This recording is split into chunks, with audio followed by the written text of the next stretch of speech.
যে সাবেক রাষ্ট্রপতি যিনি খুনের আসামি তিনি দেশ ছেড়ে চলে গেলেন।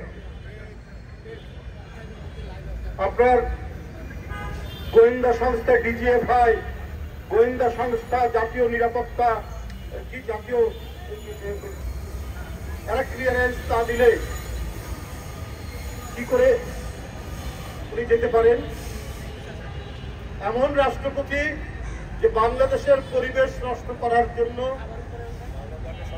যার যার বিচার হওয়া উচিত, আমাদের হাওর পাওর, আমাদের খাল বিল, আজকে আন্তর্জাতিক ভাবে মানুষ আন্দোলন করছে এগুলো রক্ষার জন্য, তিনি তার এলাকা কিশোরগঞ্জের বিশাল হাওরের মধ্যে বিশাল এক রাস্তা বানিয়েছেন তার বাড়ি বানানো, তার বাড়িতে পৌঁছানো।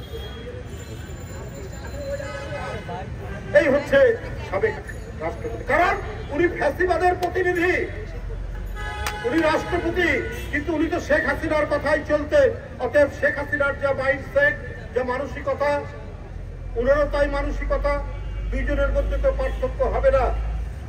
তাহলে সেই ব্যক্তি চলে গেলেন, তার তো লাল পাসপোর্ট আছে, এটা কি সরকার জানতো না?